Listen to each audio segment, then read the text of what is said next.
You're listening to AI Podcast, where headlines meet depth. नमस्कार।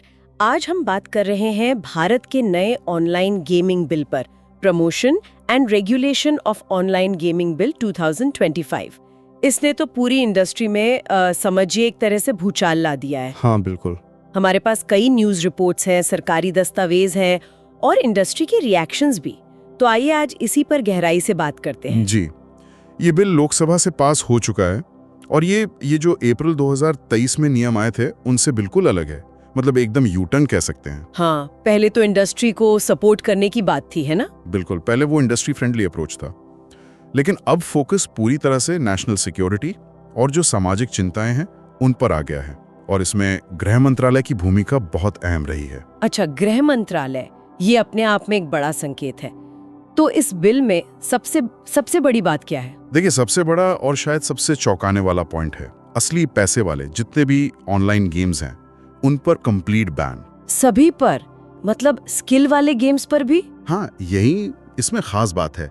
चाहे game skill पर आधारित हो या सिर्फ किस्मत पर, अगर उसमें आप पैसे लगाते हैं या दाव लगाते हैं इस उम्मीद में कि आप पैसे जीतेंगे, तो उसे ऑनलाइन मनी गेम माना जाएगा और वो बैन होगा। ओह, तो इसमें तो फिर Dream11, MPL जैसे बड़े प्लेटफॉर्म्स भी आ सकते हैं? बिल्कुल आ सकते हैं, परिभाषा तो यही कहती है। हाँ, एक राहत की बात यह है कि ई स्पोर्ट्स को इस बैन से बाहर रखा गया है। अच्छा, ई स्पोर्ट्स सेफ है, लेकिन ये जो बाकी गेम्स हैं जैसे फैंटेसी क्रिकेट या रमी, जिनमें एंट्री फीस लगती है, वो सब दंड? परिभाषा के हिसाब से तो ऐसा ही लगता है। और अगर कोई इसे नहीं मानता, मतलब सजा वगैरह का क्या प्रावधान है? सजा काफी सख्त है। जो कंपनियां ये गेम्स चला रही हैं, ऑपरेटर्स, उनके लिए 3 साल तक की जेल और 1 करोड़ रुपए तक का जुर्माना। 1 करोड़? और सिर्फ ऑपरेटर्स पर ही? नहीं, यही तो एक और अहम बात है। जो सेलिब्रिटीज या इन्फ्लुएंसर्स इन गेम्स का विज्ञापन करते हैं, हाँ, उन पर भी शिकंजा कसा गया है। उनके लिए 2 साल तक की जेल और 50 लाख रुपए तक का जुर्माना हो सकता है। अरे बाप रे, मतलब सिर्फ गेम बनाने वाले नहीं, प्रमोट करने वाले भी। ये तो पूरे इकोसिस्टम पर असर डालेगा फिर। बिल्कुल बिल्कुल डालेगा। और रुकिए, इतना ही नहीं, जो बैंक्स हैं, पेमेंट गेटवेज हैं या दूसरे फाइनेंशियल इंस्टीट्यूशंस जो इन गेम्स के लिए पैसों के लेन देन में मदद करते हैं जी, उन पर भी कार्रवाई होगी। 3 साल तक की जेल और 1 करोड़ रुपए तक का जुर्माना। और अगर कोई बार बार ये नियम तोड़ता है तो सजा और भी कड़ी हो जाएगी। बाप रे, तो इसे लागू कौन करेगा, कैसे पता चलेगा? इसके लिए एक सेंट्रल रेगुलेटरी अथॉरिटी बनाई जाएगी और उनके अधिकारियों को काफी पावर दी गई है। बिना वारंट तलाशी और गिरफ्तारी तक का अधिकार होगा, डिजिटल स्पेस में भी। ओह, और आईटी एक्ट के तहत जो अवैध प्लेटफॉर्म्स हैं उन्हें ब्लॉक करने की भी पावर होगी। ये तो बहुत ही कड़े नियम हैं। तो फिर सवाल उठता है कि सरकार को अचानक इतना सख्त कदम उठाने की जरूरत क्यों पड़ी? क्या कारण बताए जा रहे हैं? सरकार ने कई गंभीर कारण सामने रखे हैं। पहला और सबसे बड़ा है राष्ट्रीय सुरक्षा। राष्ट्रीय सुरक्षा? गेमिंग से कैसे? हाँ, चिंताएं हैं मनी लॉन्ड्रिंग की, टेरर फाइनेंसिंग की, टैक्स चोरी की और अवैध तरीके से पैसा विदेश भेजने की। इसमें क्रिप्टो का इस्तेमाल भी हो रहा था।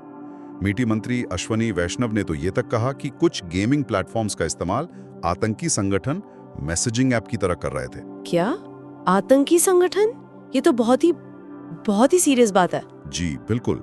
और इसके अलावा सामाजिक और आर्थिक नुकसान का मुद्दा भी बहुत बड़ा है। खासकर युवाओं में इसकी लत लगना, लोगों का पैसा डूबना, मानसिक स्वास्थ्य पर बुरा असर और यहाँ तक कि आत्महत्याएं भी। तेलंगाना, तमिलनाडु जैसे राज्यों से ऐसी दुखद खबरें आई हैं। एक सरकारी अनुमान है कि लगभग 400 करोड़ लोग इन गेम्स में सालाना कोई 20,000 करोड़ रुपए हार रहे हैं। 20,000 करोड़? हाँ, और अवैध सट्टेबाजी से सरकार को करीब 2 लाख करोड़ रुपए के टैक्स का सालाना नुकसान हो रहा है। साइबर क्राइम भी बहुत बढ़ गया है। और हाँ, कुछ वैचारिक दबाव भी हैं, जैसे SJM यानी स्वदेशी जागरण मंच जैसे संगठन चाहते थे कि सामाजिक मूल्यों को प्राथमिकता दी जाए।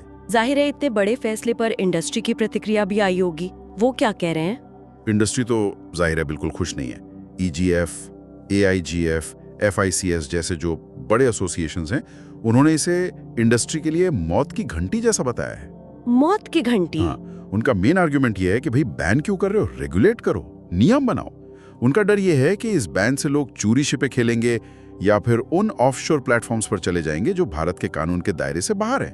और उन्हें रोकना तो और भी मुश्किल होगा। बात तो सही लगती है। और आर्थिक नुकसान का भी डर होगा उन्हें। ये इंडस्ट्री तो काफी फल फूल रही थी। बिल्कुल, बहुत बड़ा नुकसान। अनुमान था कि 2029 तक ये इंडस्ट्री कोई $9 बिलियन की हो जाएगी। अभी इसका वैल्यूएशन 2 लाख करोड़ रुपए से ज्यादा का है। करीब 2 लाख लोगों को रोजगार मिला हुआ है। 2 लाख रोजगार? हाँ जी, और ये इंडस्ट्री सालाना 20,000 करोड़ रुपए का टैक्स भी दे रही थी। करीब 25,000 करोड़ का FDI यानी विदेशी निवेश भी आ चुका है। क्रिकेट स्पॉन्सरशिप पर भी असर पड़ेगा, सोचिए। ड्रीम 11, माई 11 सर्कल जैसे बड़े नाम। हाँ, वो तो बड़े स्पॉन्सर हैं।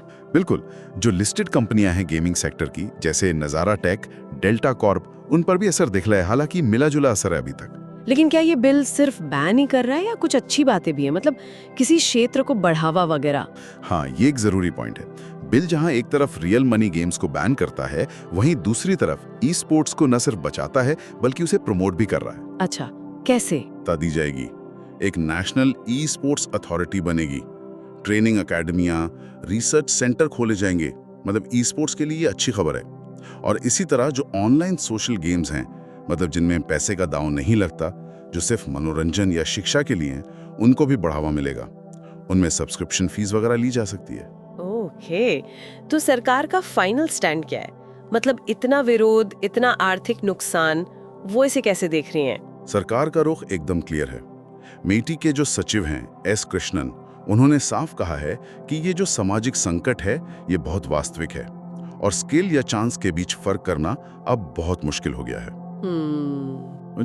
तो कुल मिला के ये एक बहुत ही कड़ा, बहुत बड़ा कदम है ऑनलाइन गेमिंग सेक्टर को, खासकर असली पैसे वाले गेम्स को पूरी तरह से बदलने का। सरकार साफ तौर पर राष्ट्रीय सुरक्षा और सामाजिक चिंताओं को आर्थिक मुद्दों से ऊपर रख रही है और साथ ही ई स्पोर्ट जैसे उभरते हुए क्षेत्रों के लिए एक नया रास्ता भी बना रही है। बिल्कुल सही कहा आपने। और ये हमें एक बहुत ही अहम सवाल पर लाकर छोड़ता है, क्या इतना सख्त बैन वाकई में ऑनलाइन गेमिंग को जड़ से खत्म कर पाएगा, या फिर ये एक्टिविटी बस अंडरग्राउंड हो जाएगी? लोग ऑफशोर प्लेटफॉर्म्स और क्रिप्टो जैसे तरीकों से खेलने लगेंगे जिन्हें पकड़ना और मुश्किल होगा? क्या बीच का कोई रास्ता, मतलब सख्त रेगुलेशन, एक बेहतर संतुलन बना सकता था? ये सोचने वाली बात है। इस AI पॉडकास्ट को देखने के लिए धन्यवाद। ताज़ा खबरों और गहन विश्लेषण के लिए हमारे चैनल को सब्सक्राइब करें और जुड़े रहें।